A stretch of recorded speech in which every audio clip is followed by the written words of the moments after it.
नूह Bible के प्रारंभिक नबियों में से एक हैं, जिनका उल्लेख उत्पत्ति की पुस्तक में किया गया है। नूह का जीवन विश्वास, ईश्वर भक्ति और मानवता के लिए एक महत्वपूर्ण शिक्षा का प्रतीक है। उनकी कहानी मानवीय इतिहास के आरंभिक समय को दर्शाती है और यह ईश्वर और मनुष्यों के बीच के संबंधों को गहराई से समझने में मदद करती है।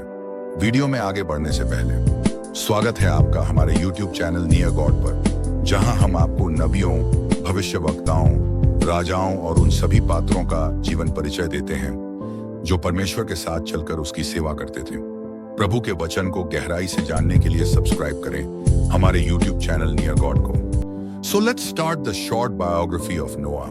नूह का जन्म आदम और हौवा की संतानों की 7वीं पीढ़ी में हुआ। वे लेमेक के पुत्र थे और उनके दादा महान व्यक्ति हनोक थे, जो ईश्वर के साथ चलने वाले व्यक्ति के रूप में प्रसिद्ध थे। नूह के नाम का अर्थ है आराम या सांत्वना। बाइबल के अनुसार नूह अपने समय में धर्मी, निर्दोष और ईश्वर के साथ चलने वाले व्यक्ति थे। नूह के समय का समाज अत्यंत भ्रष्ट और पापपूर्ण था। बाइबल कहती है कि धरती पर मनुष्यों की दुष्टता बढ़ गई थी और उनके मन की हर कल्पना निरंतर बुराई की ओर प्रवृत्त थी। ईश्वर इस पापपूर्ण स्थिति से दुखी हुए और उन्होंने धरती पर एक महान प्रलय, महाजल प्रलय लाने का निश्चय किया, जिससे वे सारी सृष्टि को नष्ट कर सकें। लेकिन इस नाश के बीच नूह को ईश्वर की कृपा प्राप्त हुई। वे अपने समय के एकमात्र धर्मी व्यक्ति थे जिन्होंने ईश्वर के मार्ग का अनुसरण किया। नूह को ईश्वर ने एक विशेष कार्य के लिए चुना, एक जहाज, आर्क का निर्माण करने के लिए कहा, जिसमें वे, उनका परिवार और हर प्रकार के जीव सुरक्षित रह सकें। ईश्वर ने नूह को एक विशाल जहाज बनाने का निर्देश दिया। उन्होंने जहाज का आकार और निर्माण की विधि विस्तार से समझाई। जहाज को गोंद की लकड़ी से बनाना था। इसकी लंबाई 300 हाथ, चौड़ाई 50 हाथ और ऊंचाई 30 हाथ होनी थी। जहाज में 3 मंजिलें और खिड़कियां थीं। इसके अलावा नूह को प्रत्येक जीव जंतु की एक नर और एक मादा जोड़ी जहाज में लाने का आदेश दिया गया। उन्होंने नूह को पर्याप्त भोजन का भी प्रबंध करने के लिए कहा। नूह ने ईश्वर के आदेश को बिना किसी प्रश्न के पूरा किया। वे उस समय के लोगों के तानों और उपहासों की परवाह किए बिना ईश्वर की आज्ञा का पालन करते रहे। उन्होंने सालों तक कठिन परिश्रम कर जहाज बनाया और ईश्वर के निर्देशानुसार उसमें जीव जंतुओं को स्थान दिया। नूह का यह विश्वास और ईश्वर पर अटूट भरोसा उनके जीवन का सबसे बड़ा गुण था। उनका यह गुण हमें सिखाता है कि चाहे परिस्थितियां कितनी भी कठिन क्यों न हों, ईश्वर के प्रति विश्वास और आज्ञाकारिता ही हमें सच्चा मार्ग दिखाती है। जब जहाज बनकर तैयार हो गया तो ईश्वर ने नूह, उनके परिवार, उनकी पत्नी, 3 बेटे शेम, हाम, याफेत और उनकी पत्नियां और सभी जीव जंतुओं को जहाज में प्रवेश करने का आदेश दिया।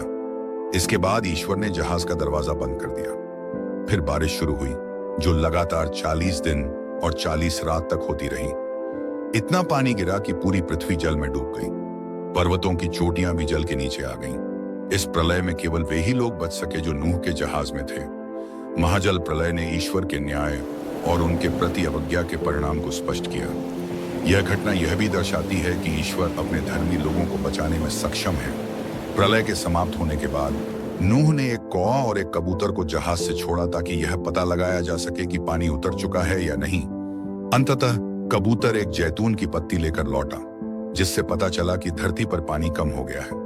कुछ समय बाद नूह और उनका परिवार जहाज से बाहर निकला। नूह ने सबसे पहले ईश्वर को धन्यवाद देने के लिए एक वेदी बनाई और बलिदान चढ़ाया। इस पर ईश्वर ने प्रसन्न होकर कहा कि वे फिर कभी जल प्रलय से पृथ्वी को नष्ट नहीं करेंगे। उन्होंने नूह और उनके वंशजों को आशीर्वाद दिया और एक नई शुरुआत का वादा किया। ईश्वर ने रेनबो को अपने वादे के चिन्ह के रूप में स्थापित किया। उन्होंने कहा, जब मैं पृथ्वी पर बादल लाऊंगा और उसमें रेनबो दिखाई देगा, तब मैं अपने उस वचन को याद करूंगा जो मैंने तुमसे और सभी जीवों से किया है। नूह की कहानी हमें कई महत्वपूर्ण शिक्षाएं देती है, जिनमें से 4 शिक्षाएं जानना हमारे लिए बहुत जरूरी है। पहली, विश्वास और आज्ञाकारिता। नूह का जीवन सिखाता है कि ईश्वर पर पूर्ण विश्वास और उनकी आज्ञा का पालन करना जीवन में सफलता और सुरक्षा की कुंजी है। दूसरा, धैर्य और समर्पण। नूह ने सालों तक कठिन परिश्रम किया और लोगों के उपहास को सहन किया। उनका धैर्य और समर्पण एक प्रेरणा है। तीसरा, न्याय और दया का संतुलन। ईश्वर ने पाप के खिलाफ न्याय किया, लेकिन धर्मी नूह और उनके परिवार पर दया भी दिखाई। और चौथा, नई शुरुआत का अवसर। प्रलय के बाद ईश्वर ने नई शुरुआत का अवसर दिया, जो यह सिखाता है कि ईश्वर हमेशा पुनरुत्थान और आशा प्रदान करते हैं। नूह की वंशावली और विरासत। नूह के 3 बेटे शेम, हाम, याफेत से पूरी दुनिया की नई शुरुआत हुई। बाइबल में कहा गया है कि सभी जातियों और देशों की उत्पत्ति इन्हीं से हुई। नूह की वंशावली को ईसाई, यहूदी और इस्लामी परंपराओं में अत्यधिक महत्व दिया गया है। नूह की कहानी हमें यह भी याद दिलाती है कि हर व्यक्ति को अपने जीवन में धर्म और सच्चाई के मार्ग पर चलना चाहिए, चाहे परिस्थितियां कितनी भी कठिन क्यों न हों। नूह का जीवन एक प्रेरणादायक उदाहरण है कि कैसे ईश्वर के प्रति विश्वास, आज्ञाकारिता और धर्मपरायणता से व्यक्ति कठिन से कठिन परिस्थिति में भी विजय प्राप्त कर सकता है। उनकी कहानी न केवल बीती घटना है, बल्कि यह आज भी हमारी आत्मा को प्रोत्साहित करती है और हमें यह सिखाती है कि ईश्वर के मार्ग पर चलना ही सच्चा जीवन है। नूह का नाम इतिहास में सदैव सम्मान और श्रद्धा के साथ लिया जाता रहेगा। उनका जीवन यह प्रमाण है कि एक धर्मी व्यक्ति की ईश्वर के साथ यात्रा समस्त मानवता के लिए आशीर्वाद बन सकती है। वीडियो को आखिरी तक देखने के लिए धन्यवाद। कृपया इस वीडियो को शेयर करें, लाइक करें और कमेंट करें।